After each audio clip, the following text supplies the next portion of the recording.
The Innovation Hub, the innovation agency of the Gauteng province, is a wholly owned subsidiary of the Gauteng Growth and Development Agency. It was established by the Gauteng provincial government through its Department of Economic Development to promote Gauteng's economic development and competitiveness by fostering innovation and entrepreneurship. We've developed a full suite of bone-grafting solutions from injectable pastes to granules to membranes that help the patient's body heal. The Innovation Hub, we've been incubated here for 3 years, which really allows anyone who's trying to have a stab at taking a product that they developed out to market, they make it possible. So we have doctors who directly buy for their rooms. We've never had a product being rejected.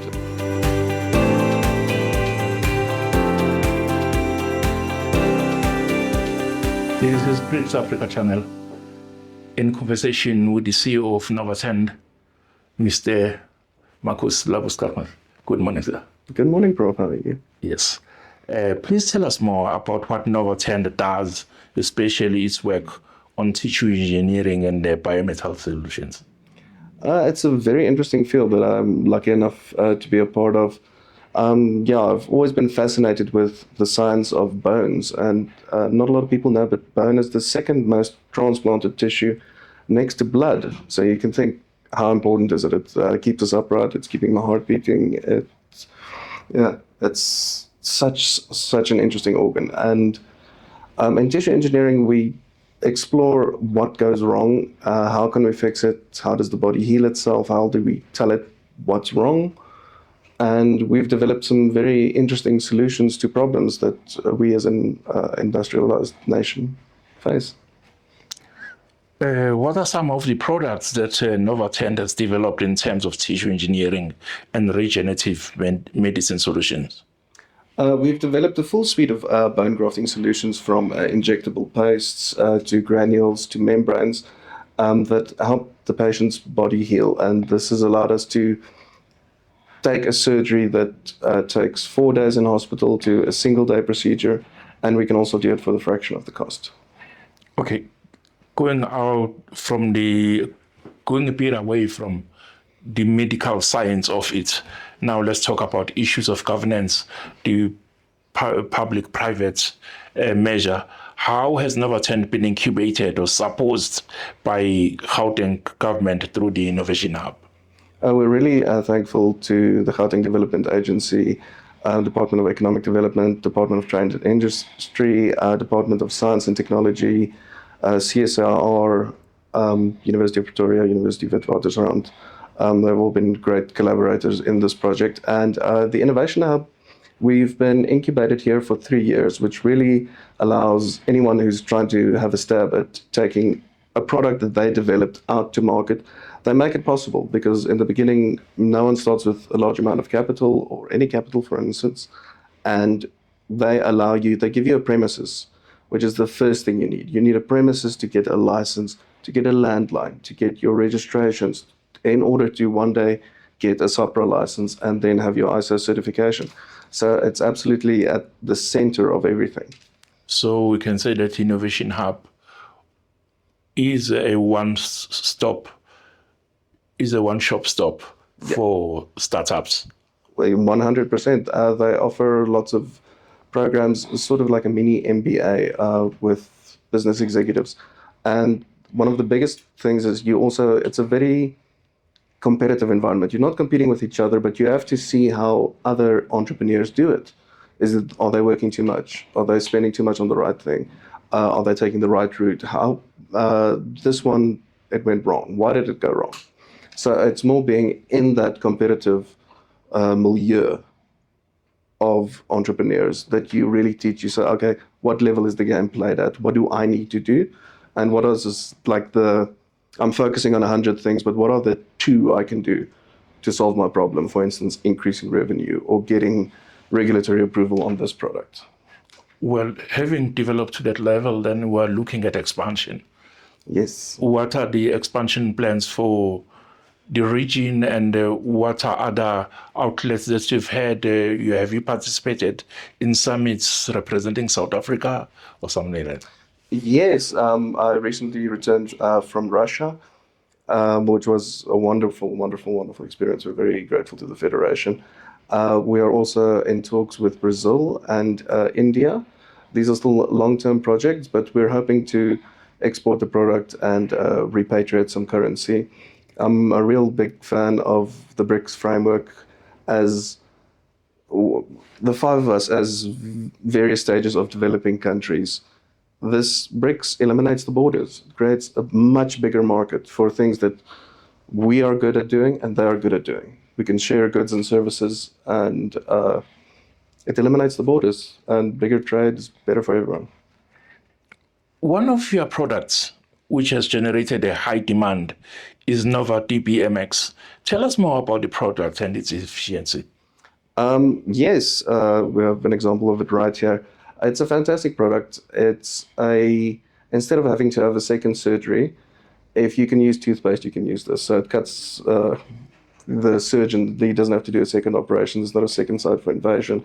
Cuts costs massively. So it is a demineralized bone matrix in a reverse phase viscoelastic modifier that can just be injected. It gels at body temperature, and it resorbs at the same rate that your own bone grows back. So it's a great device. After 6 months, nothing that we put in you is left there. It is your own bone you excrete as calcium. But we have a group of people that tend to end their careers very early because of injuries. It can be broken bones, broken knees, and all that. We're talking here about sports people. Can the product help these people recover to their original state and continue their careers? Well, we will work with the surgeon to get you as close as possible. It depends very much on the injury. NovaDMX has seen great success in spinal fusions, which gives people a lot of mobility and reduced pain. It's being very widely accepted, and the surgeons love it because instead of having to do a second surgery and bill the patient 80,000 Rand more, keep them 4 days extra in hospital, they can just have an injection that doesn't get left in you. It's the body that does the heavy lifting. We just tell it, there's a problem, grow bone here. It's just that this is, if you break a bone, which happens a lot in a developing country such as ourselves due to vehicle accidents and industrial accidents, it happens a lot. The person loses the ability to work, to be the breadwinner, to earn an income, which is extremely frustrating. And in the world, you only had 2 options when you broke a bone. We take bone from your iliac crest, tibial plateau, your chin, if you have enough, and we do the second surgery. Now that has a certain failure rate. Your other option was you get bone from a cadaver, which due to you don't want to transfer diseases and anything, you have to process it in such a way that the material becomes brittle and much less effective. And this is a uniquely South African third option. No surgery at a fraction, no second surgery at a fraction of the cost, and we look forward to seeing where the ceiling on this thing is. This is a uniquely South African product. Correct. Going on the regulatory side, the healthcare industry requires any products to get regulatory approval. Since the establishment of NovaTend, how many of your produce or products have received the required approval? All of our products have been approved. We went through long testing stages. A company that did a lot of the preliminary testing where some of the products were developed, Altus Biologics, we are very grateful for as well. I have to acknowledge them. But we've never had a product being rejected, and they are also endorsed for sale it was first South Africa, then the SADC region, now the entire African Union. When we spoke earlier, we mentioned some points on how you can have a larger trickle-down effect, which will benefit society, not only on the profit side. You mentioned a couple of points, and I would like you to elaborate on those. Are your products accessible to a majority of South Africans? A majority of people cannot afford advanced medical treatment. So how do you walk that tightrope as a developing company? At the moment, we started in the private healthcare industry, and our products are reimbursed and funded by all major medical aids. haven't been declined once. And for the public healthcare, that's there you're almost getting into tender territory. So, but our approach has been to donate units free of charge to several universities that they train the surgeons, the next generation of surgeons on. So this is a very long-term strategy, and they can give it to the patients for free. So now the patients do not pay a cent. They get access to an advanced treatment that they normally wouldn't. The surgeon gets trained, and we're great. It's good for the bees, it's good for the hive. Would one then be correct to state that that is the initial or the mainframe of your CSI strategy?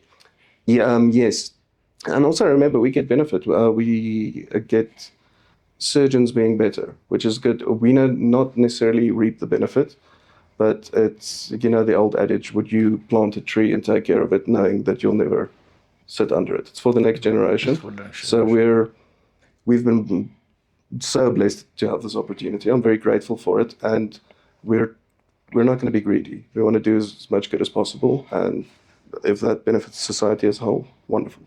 What does the CEO of NovaTend want to say to other companies, want to say to public, and on the issue of also extra on the issue of the public-private partnerships?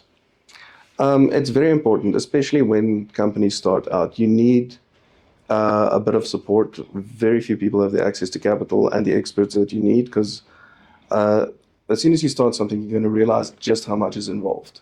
And you should do it. It's great. It's one of the best ways to spend a life, and I'm very grateful for it. A big motivating factor is I'm an entrepreneur, but most importantly, I'm a husband and a father. So when you go out and you do everything, have a purpose. Do it for something. There are many young budding entrepreneurs out there. How do they get access to a space like Innovative Hub? They can apply through the portal. There's the Gauteng Accelerator program, where you have an idea. Experts will help you develop it, do the intellectual property law and everything around it. You have access to a lot of us as CEOs of companies who've done it, so we can make sure that you don't fall into the right pits. But you need to want to do it, and remember what you practice, you will get good at. So the first business doesn't make it, that's not a problem. The fact that you went out and did it and took the risk, those people need to do it again and again and again, because you only need to be right once. One last question. Yes. You spoke earlier at knocking at several doors before you get your first good call. From where you stand today, what advice will you give to those who are still knocking doors today? Keep going. Keep opening those doors. Keep driving from one client to the next, slowly build it up, and iterate quickly. If during these visits they will tell you what they need, what needs to change, and if you can iterate quickly and change the product, you're in a much better position to get something great out there. Thank you. I'll speak now as a dinosaur elder to a person of my other generation. What would you like to say to the younger generation as a closing this? Find something that you love doing. Think back to your childhood, something that you enjoyed then, especially in kindergarten. If you sort of harken back, that's what you want to do. And develop a skill. Just get really good at something, and that will lead to other opportunities that you cannot yet predict. But life is a lot of fun. Participate, go out, do stuff, and be happy, be a good person. Inside the Biopark that is located inside of the Innovation Hub, where all the manufacturing gets done. And yeah, let's take you along with them. Hello, my name is Jessica Olivier. I'm the sales manager at NovaTend, and I take care of all the sales matters. We have agents in different provinces that have surgeons from over 10 to 20 hospitals, and we give them stock, they go around, they sell it directly to the doctor or either directly to the hospital, and then the medical aid pays for it. So we have doctors who directly buy for their rooms, or we send it to the hospital as consignment stock. So when there is a need for it, it's already there.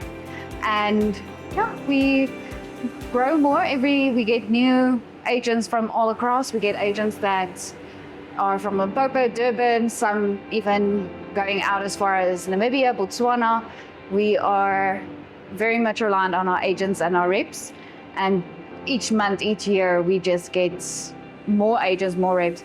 And the doctors really do enjoy the product. As soon as they use it, they want to switch, as we've gotten a lot of praise for our products. They use it once and they come back and they show us the results, the before and after, and how the product is faring. It's exceptional. They love it. It makes their job easier with less training, and it's foolproof to use.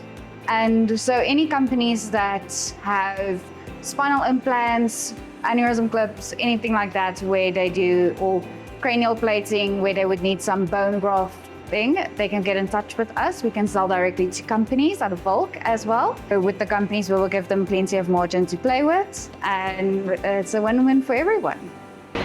So this is where the manufacturing facility, this is a ISO 13485 accredited clean room. Here you can see some of the staff preparing labels for the production. Everything has to happen sterilely, of course. So there are multiple sections. There's a pressure cascade, and this is essentially, a sterile ISO class 5 room, which is required for medical devices. There's an entire maze. Of course, you have to have the cleanest water and air you can. There's different clean suits that have to be worn, and this allows us to really do what we do. Exactly. We can come across here. It's my favorite room, it's the collagen room. Okay. And here we have some acid stores.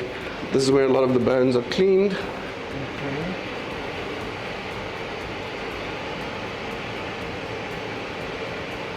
And we clean them, defat them, dry them. We mold them into a powder, take everything out we don't want, keep everything that we do, purify it chromatographically, sorry. So everything gets purified here chromatographically through our big machine.